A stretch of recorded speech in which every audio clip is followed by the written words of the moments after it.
So let me say these out. That's D, E, F sharp. Remember, whole, whole, half. So half is G. We're gonna go whole again to A, whole again to B, whole again to C sharp, and then half to D. Right? That is your D major scale. All of these chords that are available use these keys. Use those notes. Remember that.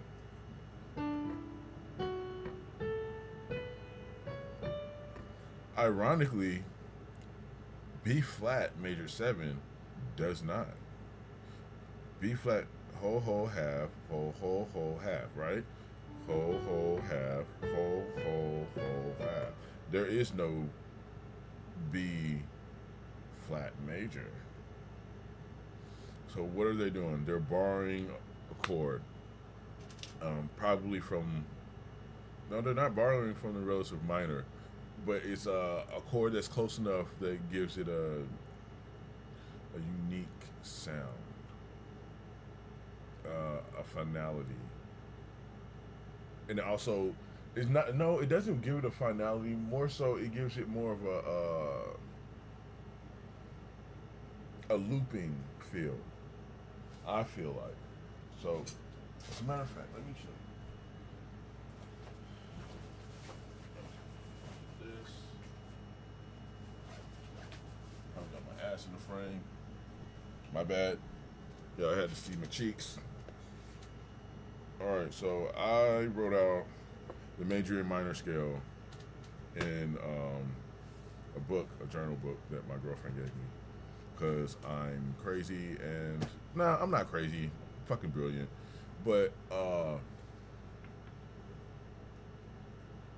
I'm obsessed with writing things down sometimes because it sticks better in my brain, and I feel like if everyone would just write shit down, it would stick in their head better, like they would remember it. Maybe that's not true, but for me, that's what works. So that's what I'm gonna do. So if I look, D major, again, there is no B flat major. So I'm going to look for a B flat major. Do, do, do, do, do, do. These are all minors. B flat major only comes in B flat. So that's odd. It's the only time you see a B flat major and a G minor. And it, hmm? And a D minor.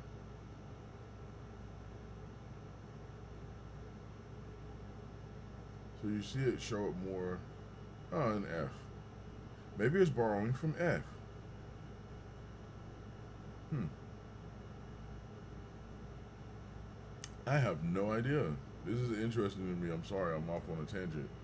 But I'm trying to figure out why they just chose that chord. It just sounds good though. A sharp major 7 just sounds good. And I mean, that's something that you find in neo soul and R&B, the borrowing of chords from keys that make on the circle of fifths might be like across or slanted, but not that far away from the original key you're playing in, and it just sounds good. It just works. That's a secret to music. Do what works.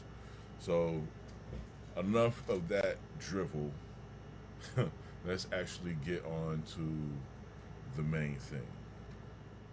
So we're gonna be doing best part. We're just gonna be playing the chords. Not gonna go too crazy. I might go a little, I might do a little something if I feel inspired to, but we're just playing the chords. And the chords, let's give you some information about the song. So that's one thing that's great about Chordify. They give you the song details and right down to the tuning, and the release year and whatever, right? But the problem with Chordify, I think, is that Chordify is very much like Wikipedia for music, where some people hear music differently. Some people's ears are worse. Some people's ears are better. So, or some people's taste is different. Like, for instance, this is another off-topic thing, but the song "The Girl from Ipanema," it's a famous bossa nova song. Everyone has heard it. Everyone in this hemisphere who's watched movies with a Latin woman in it at all, or any of that shit, I'm telling you, you've heard this song.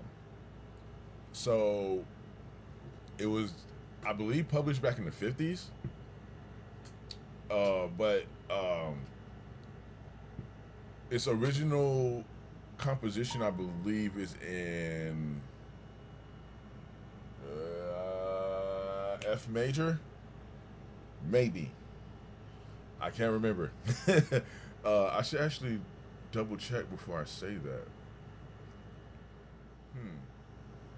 Girl from Ipanema. Original key. The Brazilian. Most Brazilian performers are in the key of D flat, which some say is more authentic. D flat was the original key.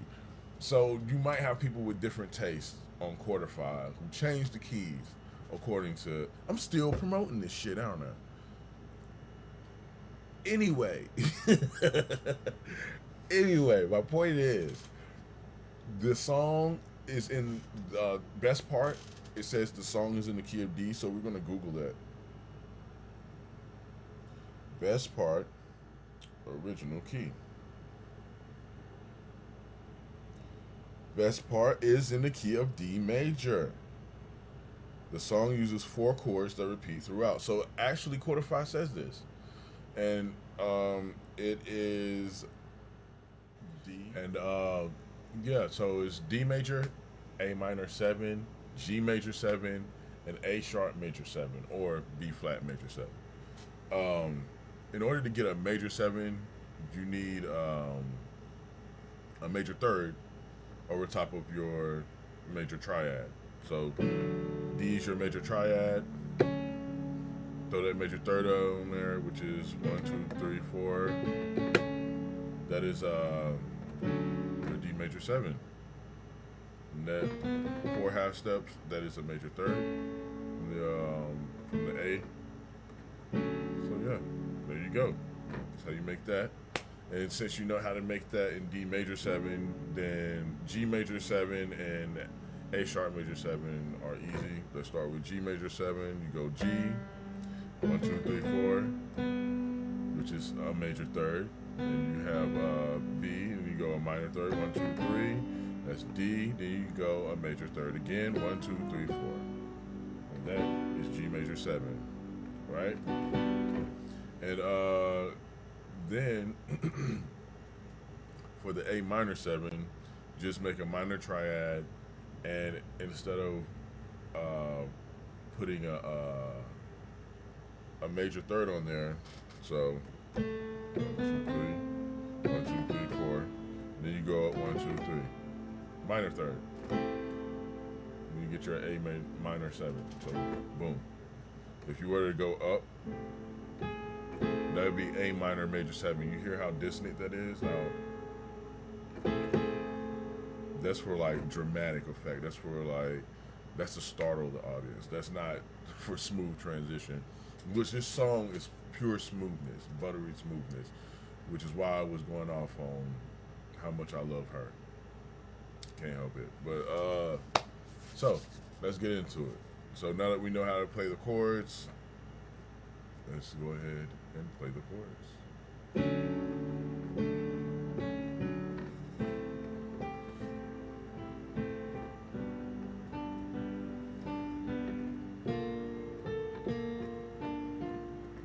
Now you hear that? That is not a finality. That B major 7, one, is not in the right key.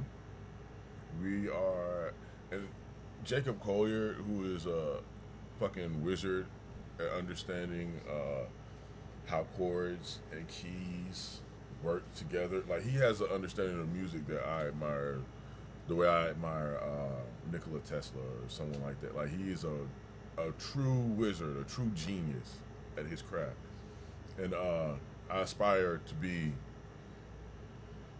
not as good as that because that's like trying to be as good as Jordan. You know what I mean? But I aspire to be what he is, how he embodies music. That's what I aspire towards. And yeah, his understanding of how you move around the circle of fifths, he would be able to explain that better than me. Um, but I know they just pulled that B major seven out of nowhere, and but it sounds so good together.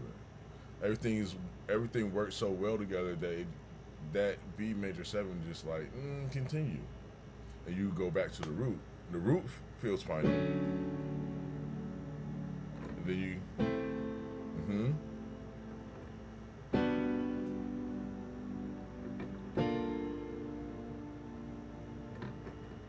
that is not. That makes it sound final, but it also lets you know it's a beginning again.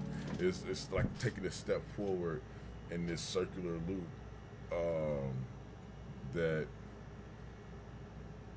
I want to pull up the circle of fifths now. Let's see if we can do that. Right. So these are all the notes in this key, and it shows you the relationship between notes in each key, right? So there are no borrowed notes in a D flat, and I mean in a D major and a B flat, or at least no borrowed keys, but there are borrowed notes.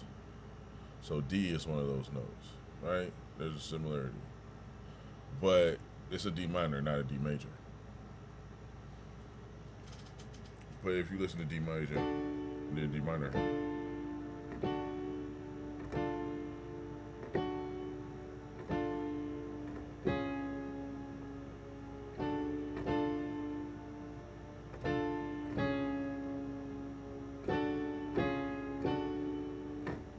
that's D major, D minor, and D flat. It's just walking up and down, back and forth. That's all it is.